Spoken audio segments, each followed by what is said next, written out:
someone once said we live life looking forward, but we learn from it looking backward. You know, in December of this year, I turned 60. I know I look like I'm 34. I've been reflecting back on the previous 5 decades of life. Today, I want to share with you 7 lessons I've learned in the last 5 decades. Today, you will walk away with some tools to help you live a life of no regrets.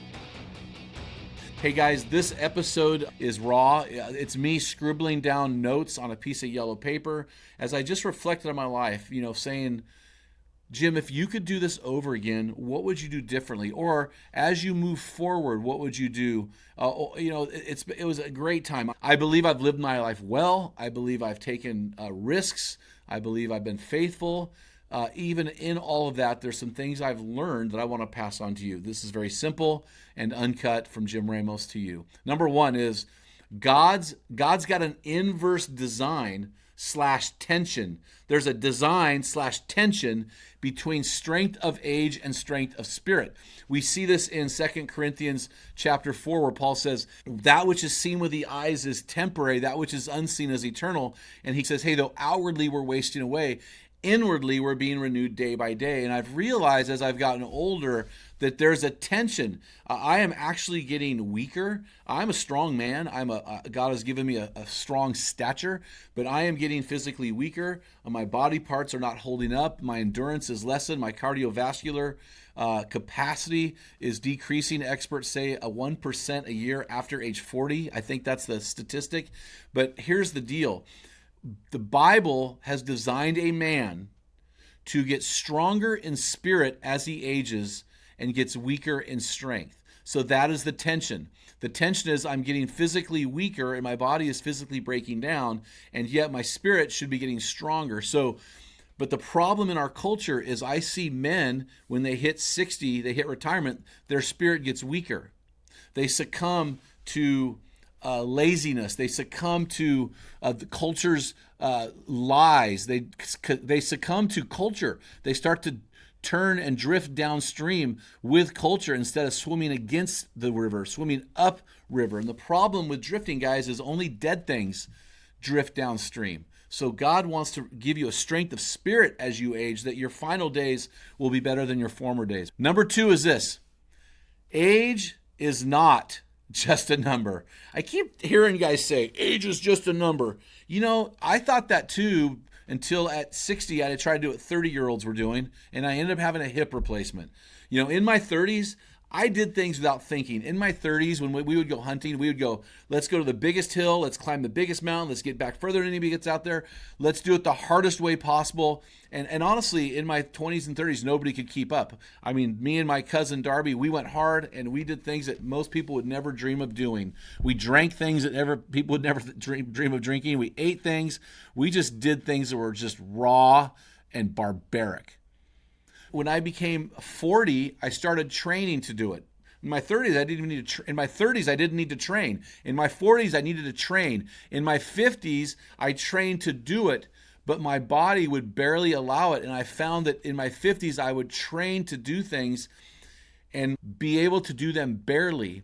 And I've realized in my 50s that I'm training just to maintain a position of strength, and that position is fleeting. In the 60s, I have a feeling from what I've seen, read, and heard from my friends, I will train to slowly decrease my aging body, where others have seen a rapid decrease. So very, very interesting. Age, guys, is not just a number. Number 3, the third lesson I've learned, is increased influence through intergenerational collaboration. Here's what I want to say to that. There is an idea among my generation and the generation above me, which would be the baby boomers, that you can be the rock star, that you can put you see these guys, their name is on the billboard, and their organization is named after themselves. And we purposely decided not to do that for a couple reasons. One is the only name that should be recognized is Jesus. And number 2, as I've aged, I've learned that I maintain relevance in this culture by collaborating with younger men, and not only collaborating with them, but watching how they do things. The millennials are totally different and have a totally different style leadership than my generation. And instead of looking at them and bad-mouthing them, I've looked at them and said, okay, if I'm going to reach the millennial generation, we better learn how to do ministry the way the millennial men do it. And guess what, guys? The Generation Z men are coming up behind them, and we got to figure that one out now too. And so that's the beauty of this thing. We increase our influence as men through intergenerational collaboration. And number 4 is this. Collaboration transcends competition. This goes kind of in sync with number 3. What I've learned is, it's not about competing with other organizations. They are on the same team. They are kingdom-minded, kingdom-oriented men. Instead of competing with these guys and trying to be bigger, bigger, bigger, what we need to do is collaborate with these guys. We've seen this on the podcast. In 2017, we launched Men Arena Podcast. It was actually called the Man Card Podcast, sadly, embarrassingly. Since then, and what we decided to do during that time is we decided to put men on display for what God is doing through them. We decided to set our agenda aside and to highlight these men and women who are doing great things for God. And God supernaturally blessed our ministry, and it is multiplied geometrically. And so what I've learned is you are better in God's kingdom economy to collaborate instead of compete, especially when it comes to the millennial generation and Gen Zers. They are all about collaboration. If we work together, we are stronger than if we work alone. Number 5 is this, and this is obvious, I'm sure, but I'm learning to think smarter and not harder. For example, I asked the Lord, this is a hunting thing for me, a hobby thing. I asked the Lord when I entered full-time ministry to give me one big game animal a year. I thought, if you can give me one big game animal a year, I will be blessed, because I'm very swamped with living in the stress bubble, loving my bride, raising my boys, doing ministry. And God was so faithful. Every year, miraculously, a deer would turn up or something, and I would shoot it miraculously. As I've gotten older, though, I can't do the work required, because just because you get blessed by God doesn't mean it's work. So we had to work hard for what we harvested. But as I've gotten older, I've realized I can do things easier. So I shot 3 deer this year with a hip. I couldn't walk. I had to limp. I shot 3 deer, but I did it in a smart way, easy way, out of tree stands. So there's an element in life where I've realized if we think harder as young guys, that's great. But as we get older, if we don't transcend that and transition into thinking smarter, we're not going to be able to accomplish the things that God has called us to do. Number 6 is this. There is a season at 60, there is a season of rewards or a season of regrets or a hybrid of both. In other words, at 60, I am reaping the benefits of raising 3 sons well. I'm very close to my sons. I love those guys. They're friends and their sons. I have a beautiful woman at home who I adore. I've got grandchildren who I love. I'm in a great season of rewards. And I look at some men and they have a lot of regrets.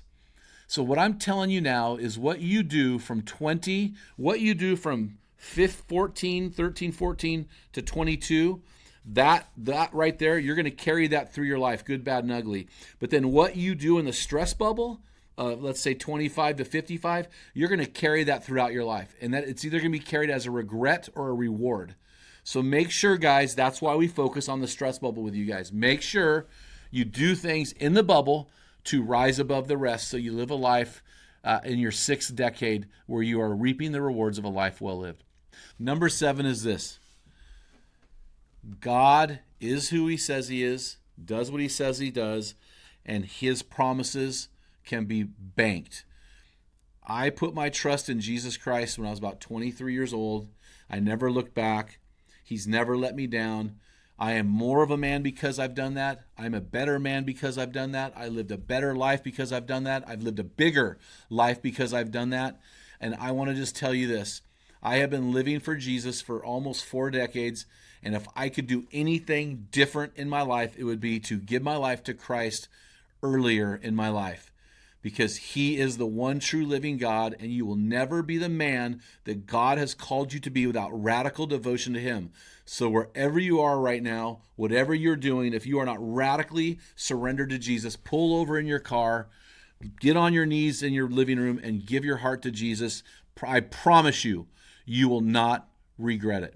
Hey guys, if you liked today's episode, please hit the copy the link, send it to a brother of yours. Also, if you are a listener, not a follower, guys, please give back to this ministry in one simple way. Click that follow button. It helps us rise in the charts. It increases our influence and helps us make a difference in this world that desperately needs men to step up. Until next time, feel the wet sound on the arena floor. Hear the deafening roar of the crowd. Taste the sweetness of victory. Smell the stench of battle. Get in the game. Get dirty. Grind it out. Make wise decisions now. And be a man.